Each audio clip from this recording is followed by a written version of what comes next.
Recently on my channel, I covered my two favorite Adult Swim shows, Moral Oral and Home Movies, through two in-depth analysis videos ranking every episodes of those shows. While those easily rank as my top two Adult Swim programs, that only begins to scratch the surface of the memories which this program block has brought me over the years. This not only includes the plethora of other fantastic television shows such as The Venture Brothers, Aqua Teen Hunger Force, 12 Ounce Mouse, and so on, but also the many ways in which the network has opted to mess with its viewers' heads on different occasions. You see, Adult Swim as a network has a history of playing clever pranks on their viewers. Probably the best examples of this are the April Fool's Day pranks, which always saw the network pulling creative stunts to throw their audience off. These ranged from premiering new episodes of upcoming shows early, playing Tommy Wiseau's The Room on repeat, and even resurrecting the cancelled Toonami block back from the dead. This was a really great way for Adult Swim to use the format of the network itself to throw the viewers through a loop, which was very clever and unique for the time. Sure, anyone can go back and watch their favorite episodes of Harvey Birdman or C-Lab 2021, but Adult Swim made sure that actually tuning into the network itself provided a weird trippy experience that couldn't be replicated anywhere else. Over the past decade or so, one of the ways in which Adult Swim has surprised their viewers is through the use of their infomercial parodies. For the uninitiated, these were comedy specials which ran usually around 4 AM, which were not connected to any pre-existing series, with a few exceptions. The format of these comedy specials often resembled that of an actual infomercial, before delving into dark and crazy territory. If you tried to look one of these specials up in a program guide, they would usually be under the title Paid Programming, obviously an attempt to deceive the audience into believing they would be watching an actual infomercial before the special completely goes off the deep end. Infomercials had definitely been spoofed by Adult Swim shows before, the most notable example off the top of my head being the Tim and Eric Awesome Show's Cinco advertisements. However, the way these paid programming specials were formatted and presented to the public was something that the network hadn't really experimented with before 2009. Evidently, this format seemed to work as Adult Swim ended up producing over 40 of these infomercial parodies between 2012 and 2020. These included shorts such as Fartcopter, Broom Shakalaka, Swords, Knives, Very Sharp Objects, and Cutlery, and by far their biggest hit out of these specials, Too Many Cooks, released on October 28th, 2014. Too Many Cooks took the format of a sitcom opening rather than an infomercial that once again devolves into madness as the special continues. Too Many Cooks became a viral sensation and really put the existence of these paid programming specials on the map. While many of these infomercial parodies are funny, clever, and really well made, today I'm going to forego talking about them all in detail in favor of going back to the beginning to see where it all started. While Adult Swim started pumping out these comedy specials consistently starting late 2012, the first ever paid programming special aired 3 years before that, on November 3rd, 2009. This special was called Icelandic Ultrablue, and it was created by David Cross and John Benjamin. If you're a big Adult Swim fan, or just a fan of offbeat comedy in general, I probably don't have to explain who David Cross and John Benjamin are, so I'll keep it brief. David Cross is a stand-up comedian and actor who's probably best known for his role as Tobias Funke on Arrested Development and for co-creating the groundbreaking comedy sketch series Mr. Show with Bob and David. John Benjamin is an iconic voice actor and comedian, best known for his starring roles on Bob's Burgers, Archer, Dr. Katz, and the aforementioned Home Movies. Both of these comedians, especially John Benjamin, have had a very huge presence on Adult Swim, appearing in a bunch of different shows ever since the network's conception. Icelandic Ultrablue was the first project that Cross and Benjamin spearheaded themselves for Adult Swim, and unfortunately, the behind-the-scenes drama that went on as a result sadly marked the beginning of the end when it came to their relationship with the network.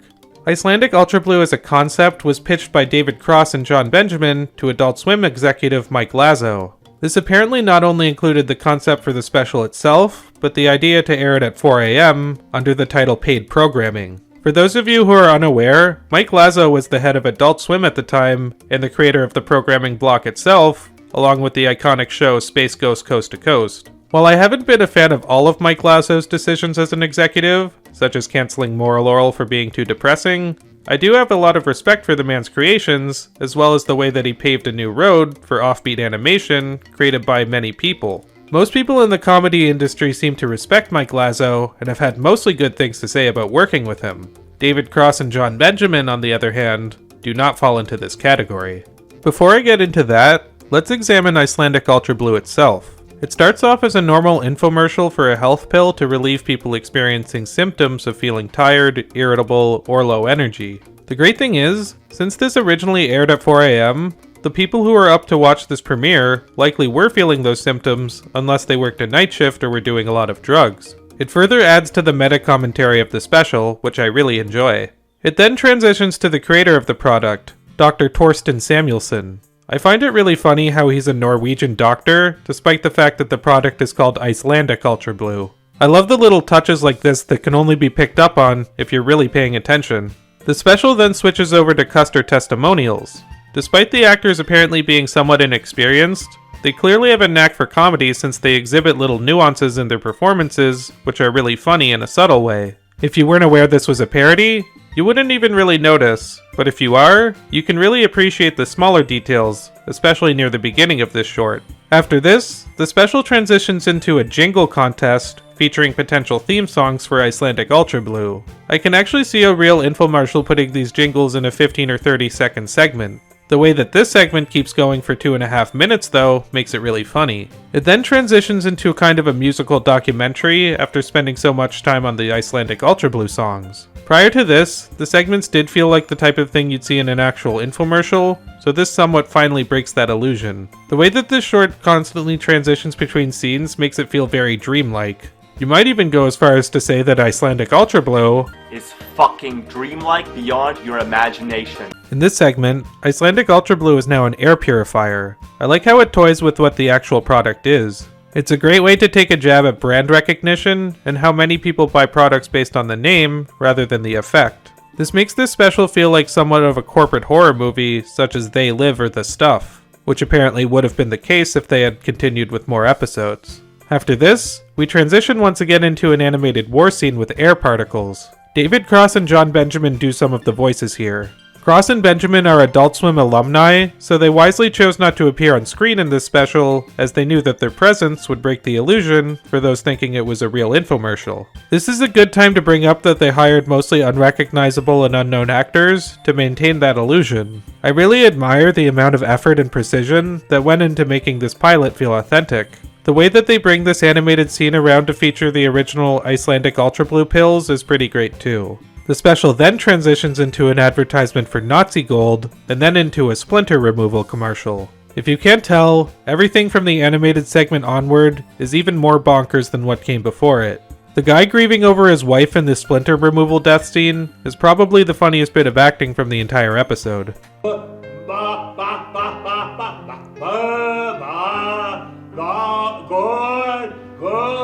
Dr. Samuelsson then walks into the scene and talks about Icelandic Ultrablue again, this time presenting it as an embalming fluid that makes you feel like death doesn't matter. Kind of reminds me of Brave New World, but I digress. The special then finally reveals the winning Icelandic Ultrablue song, which is a really funny segment. It then transitions into an advertisement for a nightclub featuring a bunch of male strippers.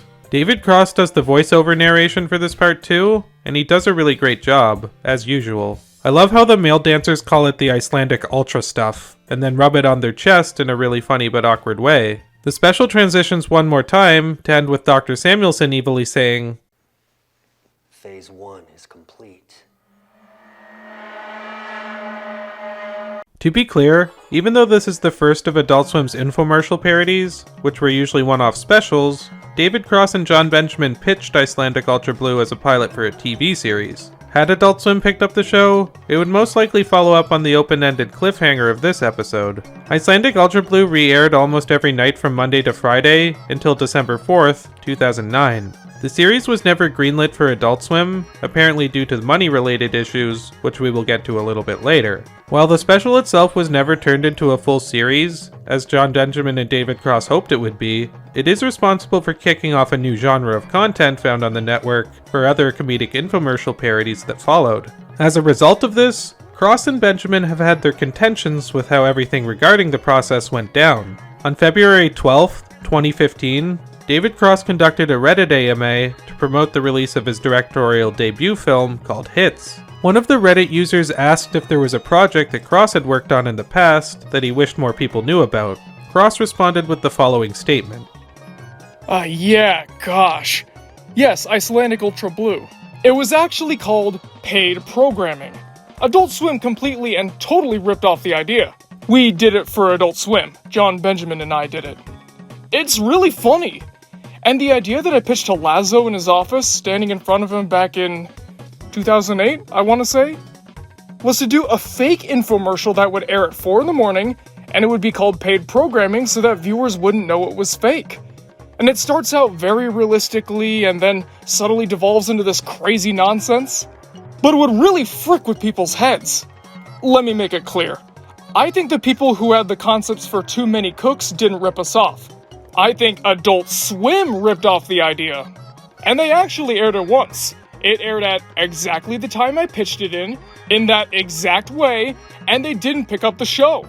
Which I guess makes us a couple years ahead of our time. So frick Mike Laszlo. He's a thief. But go to YouTube and see if you can check out either Icelandic Ultrablue or paid programming or even Wikipedia it. Because it's really, really funny. I think you'll like it.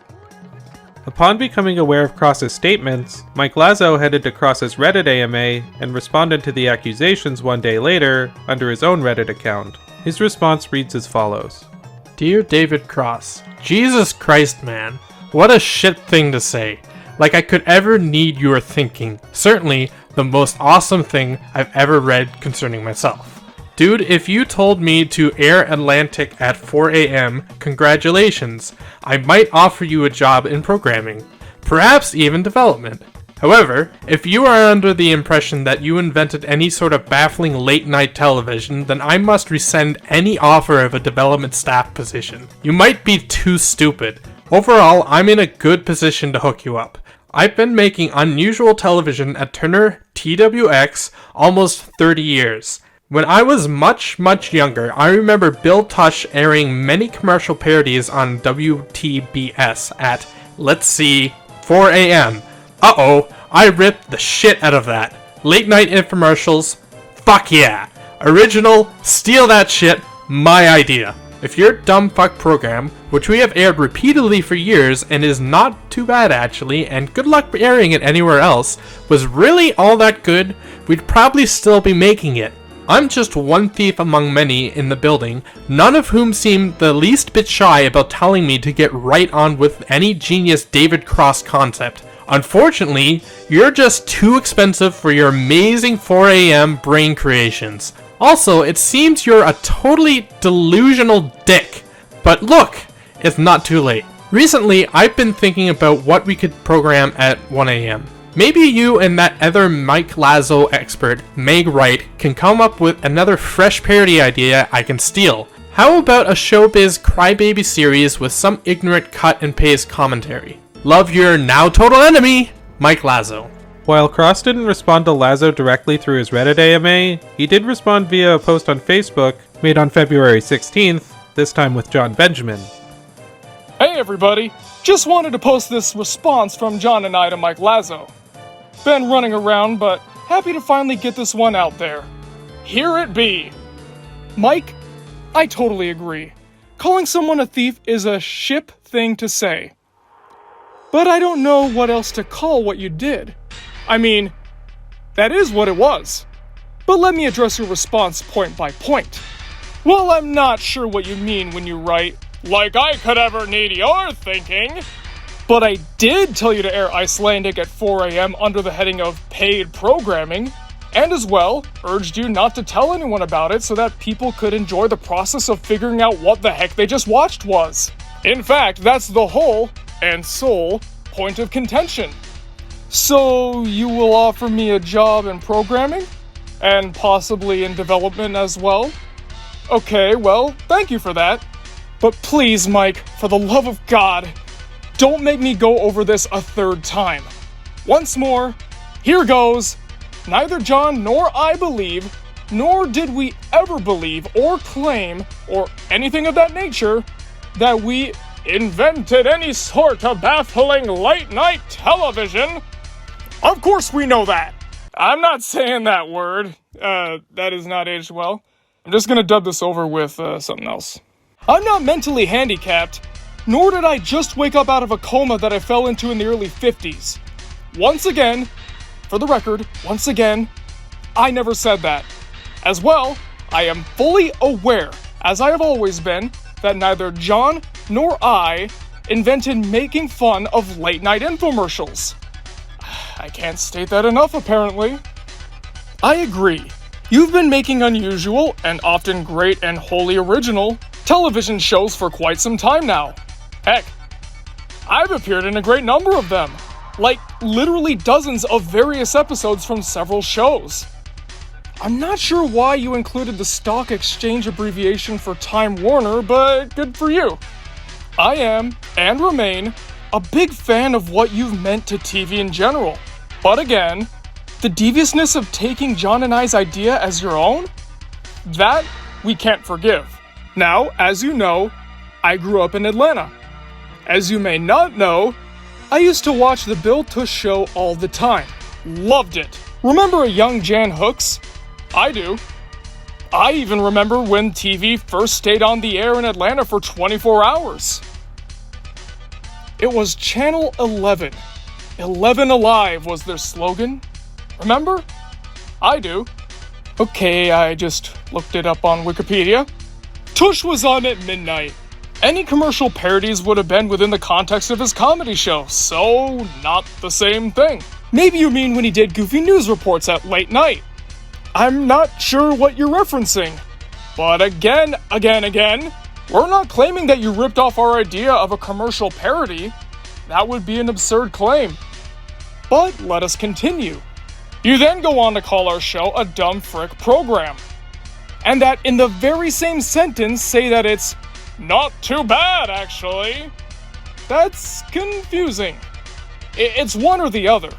But then, to heap more confusion on top of a slowly building mound of confusionalitude, you say, again in the very same sentence, if it was really that good, you'd probably still be making it. What? And to make it even worse, this is in opposition to what you told my manager when he first contacted you about the Wall Street Journal interview where you took credit for the idea, and my manager asked you basically, Mike, what the frick? Do you remember your reply? I do. It was, and I quote, after viewing the pilot, we considered the idea too intellectual to build an audience. That is a direct quote from you about our show. Mike, you need to really think about your defensive posture here. You're all over the place. Pick one, and do try to stick to just the one. It will help you in the long run when other people call you on your bullcrap. Now let's talk about the next thing you wrote, which also bothers us. You say that we're too expensive for our creations. Really, Mike? Go back and check the funding contract. That show had a budget of $60,000. So you got an entire 11.5-minute show for $60K. I would imagine that any other network would jump at that. That's insanely cheap for TV, and way, way below our going rates to create and deliver a finished show. But we agreed to it because we loved the idea and had a blast writing and producing it. Ship, I was remiss in skipping over the I'm just one thief among many in the building line you wrote. That is, perhaps, your weakest defense. By stating that, you must realize that you are throwing everyone you work with under the bus for something you, and only you, did. You and Matt Harrigan were the only ones in the room that day. I know you were antsy and probably missing your tea time. True fun fact, Mike is crazy about golf.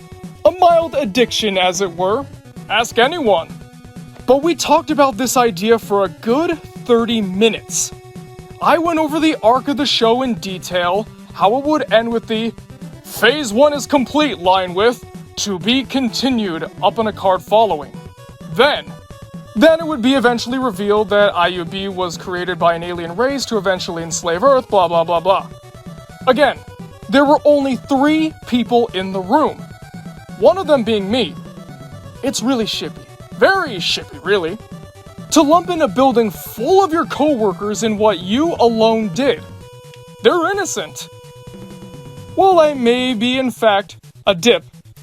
And most of the internet would agree with you there. I'm hardly delusional.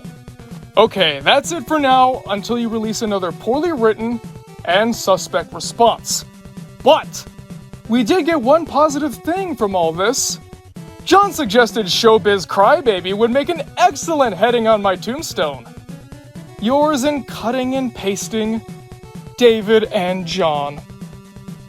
Continuing with the trend, later that same day, Mike Lazo hopped back on Reddit to respond to David Cross's Facebook post.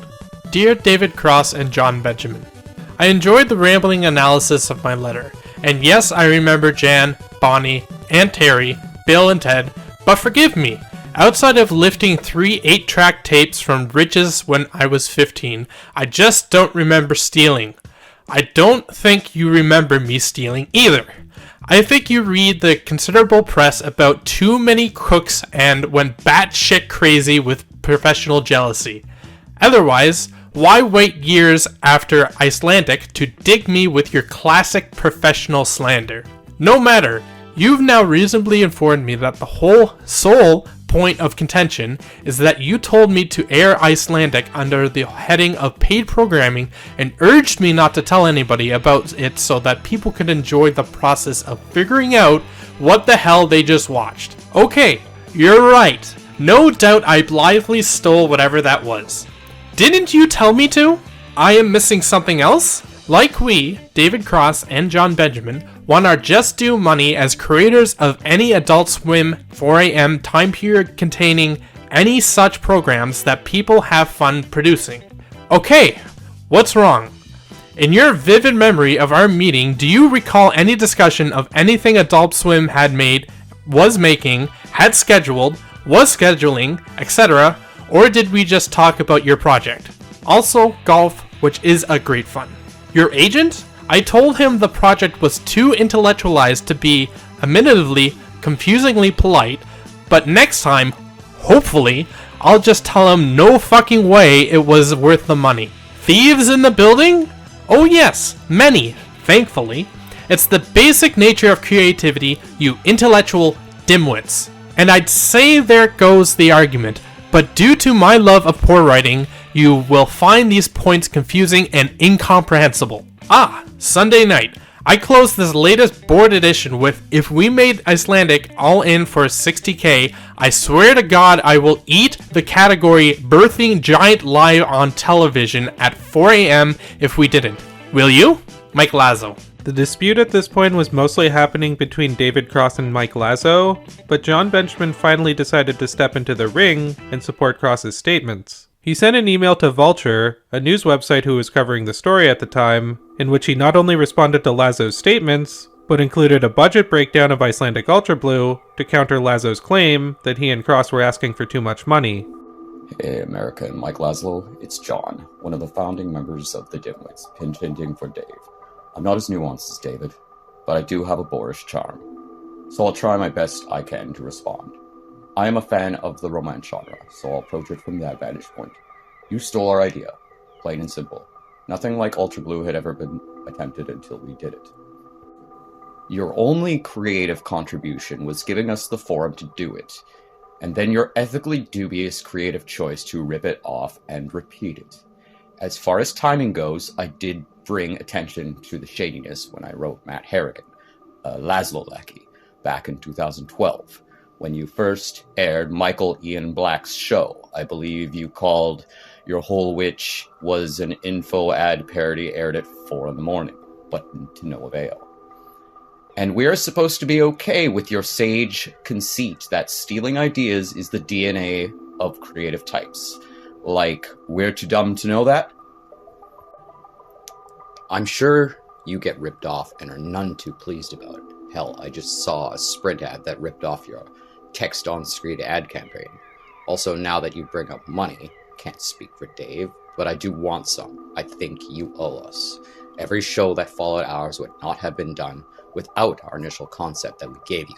You can obfuscate the truth all you want with all this musing on creativity, but that I know to be a fact. I know we had to hard sell Harrigan on the idea to push you to do it at 4 a.m. because it couldn't make money. You didn't want to do it, and then you later took credit for the idea, another creative choice. back to romance. Sometimes kids can act all mean about their schoolboy crushes and do bad things to them because they harbor some secret resentment against them, maybe because they have this crazy ideal about them and know that their heart, that person will never like them back, because deep down they know no one likes them. All this without even asking. Is David your secret crush or me? Probably David. He's more famous. Good night, John. P.S. Here's a copy of the budget, not including the 20K split for David and I for writing, producing, because why would you know about how much money you gave us? You gave us a total prox of 75K, not 60, so I guess you win your bet that I never accepted. Anyway, that would only serve to promote you and your network, but you knew that. Why don't you eat that off camera?